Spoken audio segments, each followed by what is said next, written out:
Hey friends, it's Ben. I am making the video that I promised to make. I meant to make it earlier. Sorry about that. I'm trying to catch up with other things as well.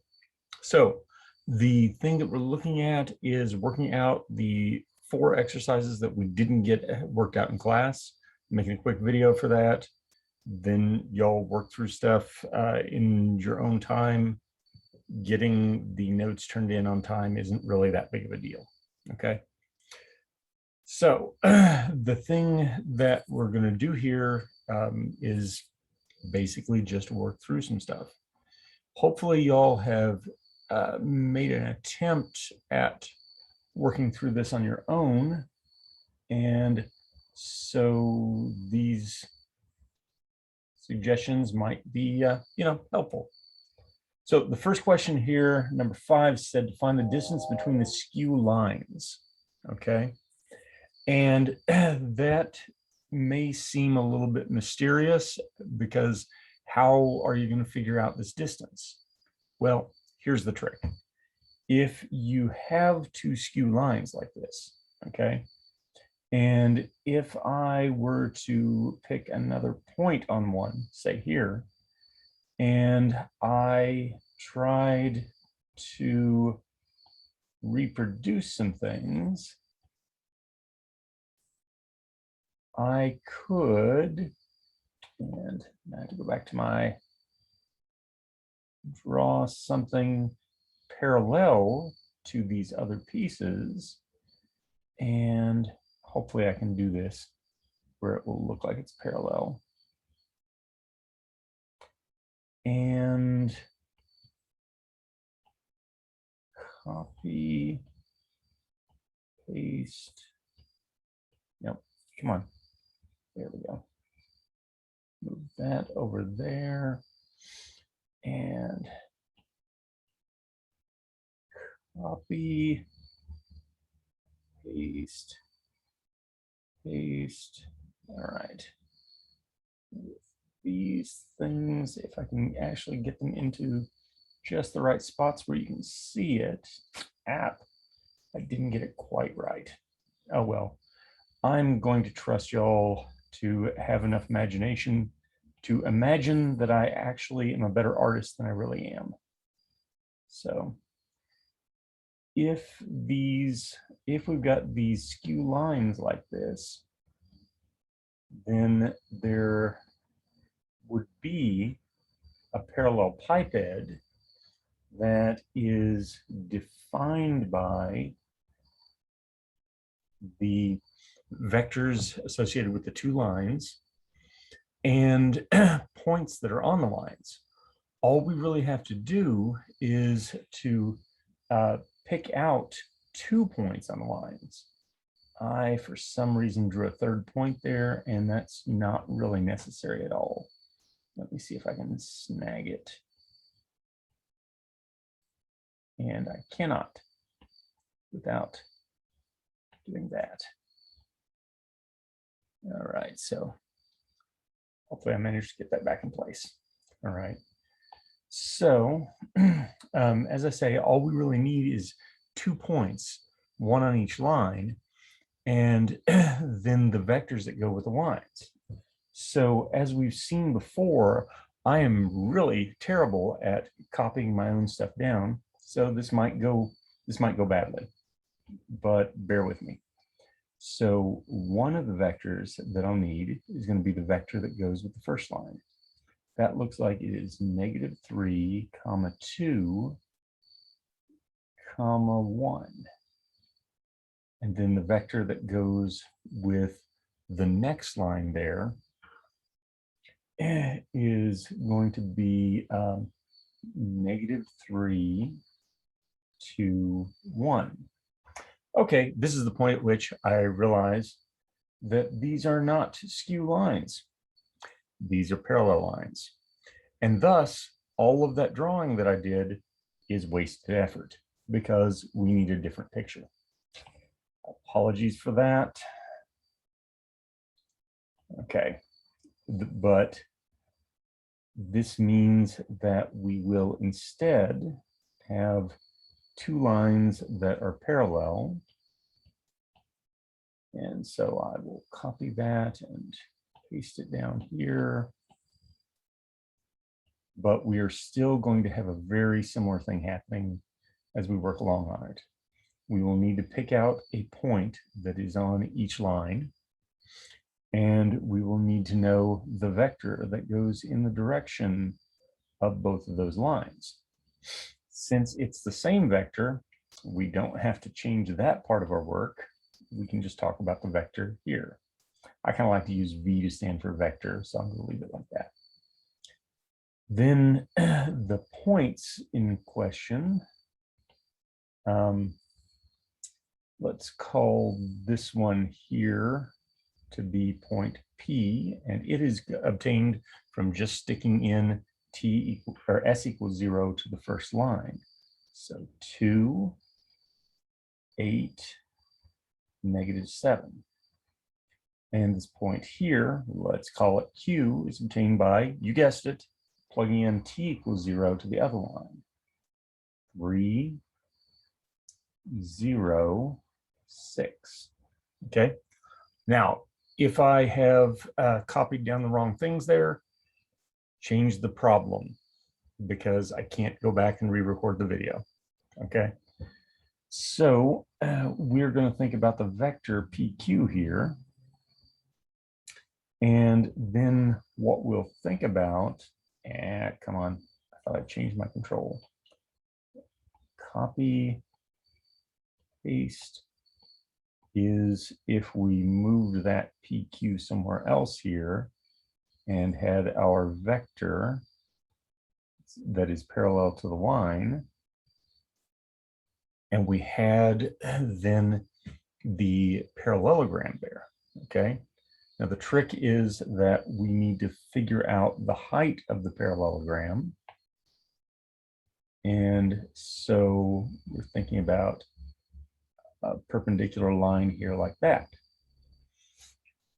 If you take the height of the parallelogram and multiply it by the base, you'll get the area. But another way of saying that is you take the area and divide it by the base, you'll get the height. And we know how to get the area. We just need to go ahead and get the PQ vector here, or the QP vector, whichever, okay? But QP or PQ goes from 2 to 3, that's 1, from 8 to 0, so that's -8, and from -7 to +6, that's 13, okay? And we know that if we take the cross product of those two vectors, we will get the area of the parallelogram that's included between them. And so, well, I'm sorry, if we take the cross product and then take its magnitude. And for some reason that did not make it onto the screen. Well, okay.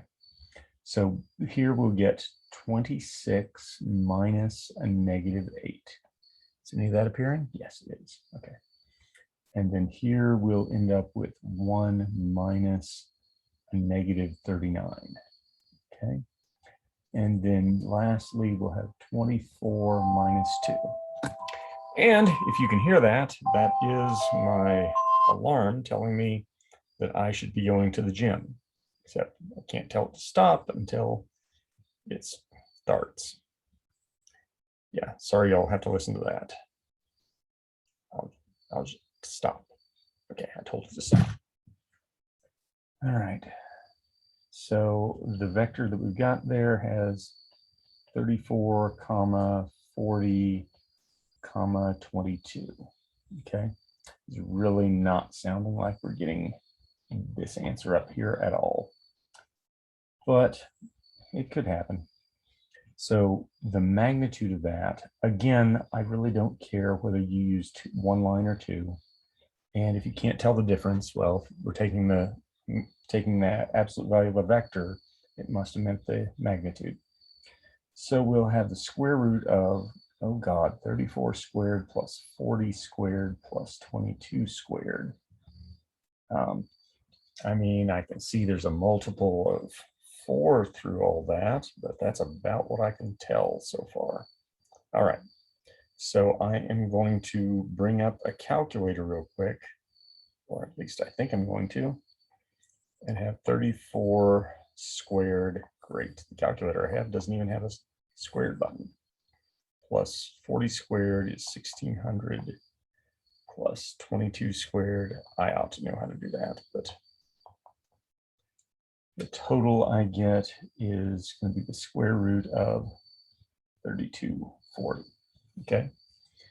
And the base of our parallelogram, remember that's where we were going with this, but the base of our parallelogram is going to be the magnitude of that v vector, and that is the square root of, let's see, 9 plus 4 plus 1, so 14. And so the distance that we're looking for is going to be the square root of 3240 divided by the square root of 14. Maybe that simplifies to that up there. Maybe it doesn't. I really don't know. So, oh well. Here I would normally pause for questions, but I can't. So moving on here, the next question asks you something very similar. It says, hey, here are these two lines. Do they intersect? So the way that you can figure out whether they intersect is to take and figure out the volume of the parallel pipette that would be associated with it.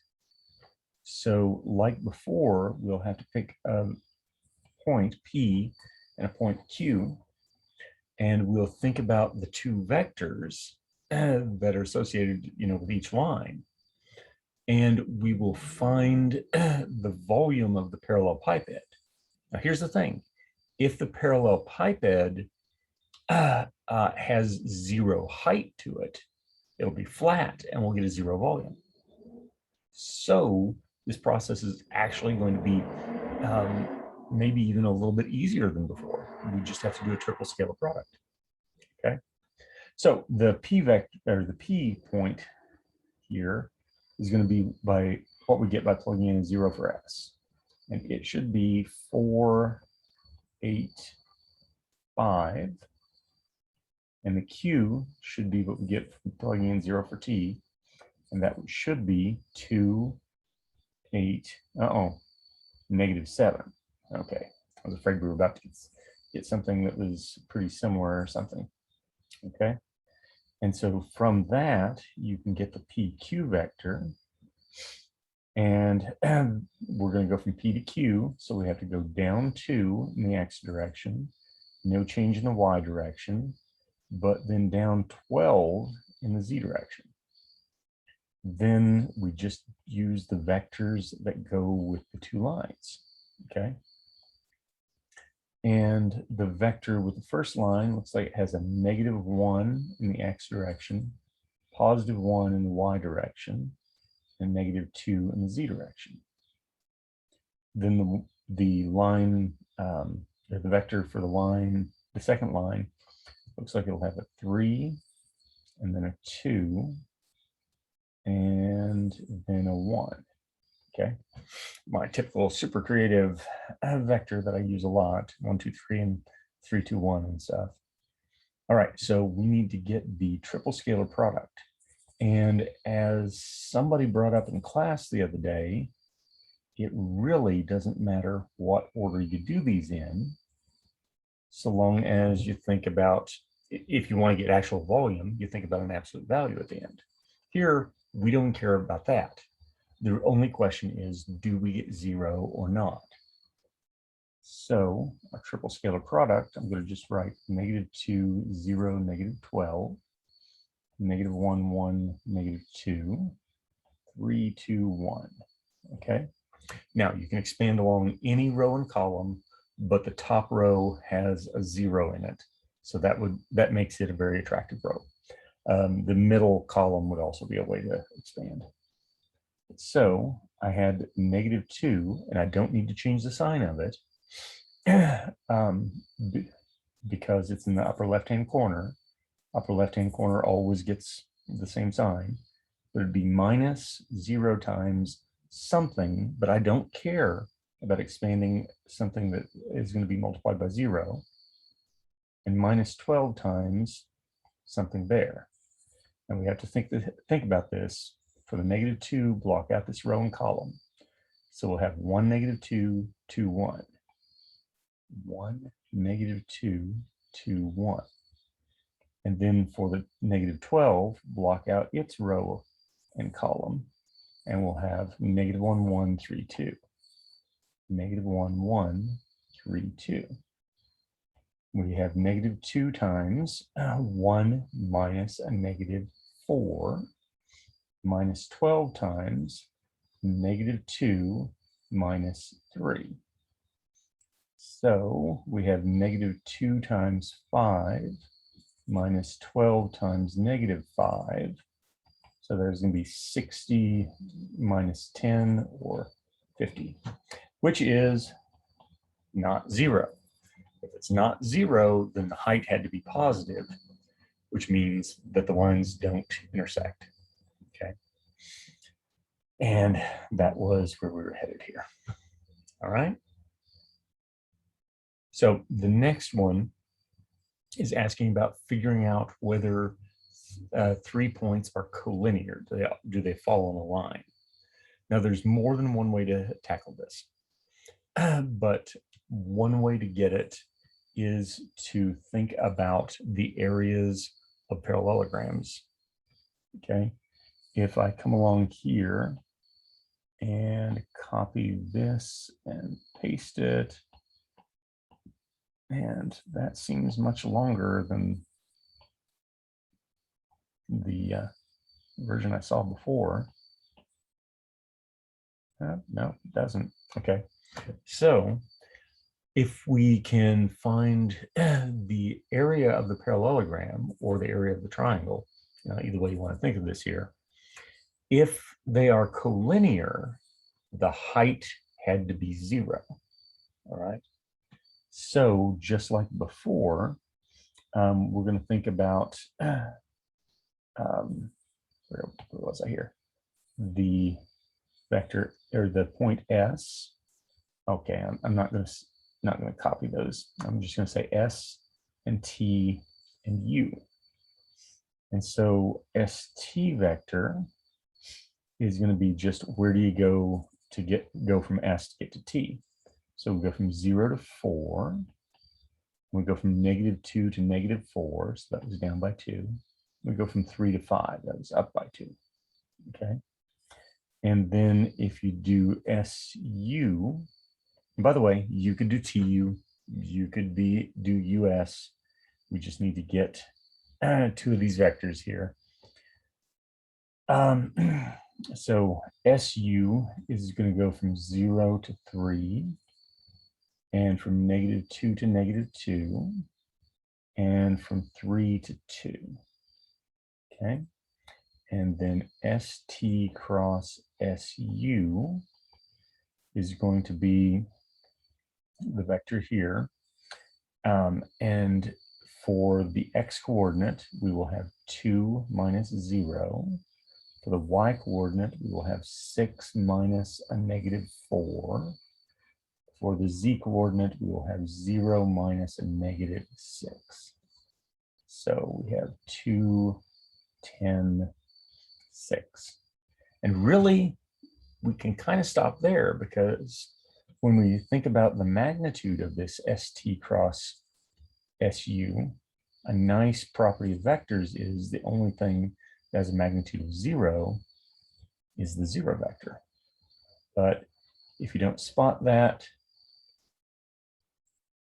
then you go ahead and do the calculation and say it's the square root of 140. I guess you can take a 4 out. I don't know. Important part is it's not 0. So consequently, the area of the parallelogram was not 0. The area of the parallelogram is not 0, then the height has to be non-zero as well. So yay. Last one. All right. Notice how similar this is. It's just like the 3-dimensional analog. we've got to determine whether the four points are coplanar. Anytime you have 3 points, automatically they're coplanar. Okay, you can always find a plane that will go through any 3 points. As a matter of fact, if they happen to be 3 collinear points, then there's going to be infinitely many planes that can go through them. And then the 4th point that you have will be the one that really determines which plane you're on. Okay, think of the thing I just said there. If you have 3 points that are collinear, then you can put any plane that intersects that line through it. Okay, so and then if you have a 4th point, we'll have to decide a certain plane for that. Okay, but more generally, you'll have 3 points that are coplanar but not collinear, and then a 4th point that is off of that. So with what we're looking at here, the arrangement is that we start with these 4 points, and we get vectors that go in the direction from one of the points to the other 3. And if we have something that's coplanar, it's flat and has a height of 0, meaning, just like with the parallelogram, that you end up getting something you calculate, and if the height is 0, then the volume is 0. Whereas before it was height was 0, area was 0. Okay. So we will just have to calculate these various vectors here. So ST vector, SU vector, and SV vector.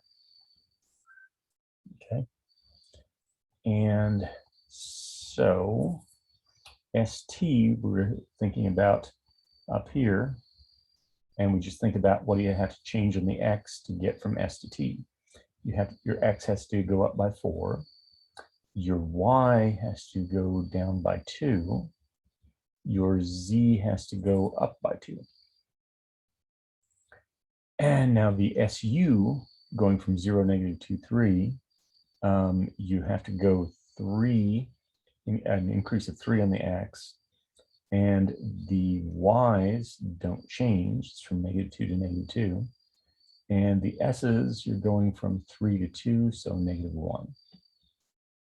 Then the SV there, we've got to go from the S of 0, -2, 3 to the V of 1, -1, 1. So the X has to increase by 1, and the Y has to increase by 1, and the Z has to go down by 2.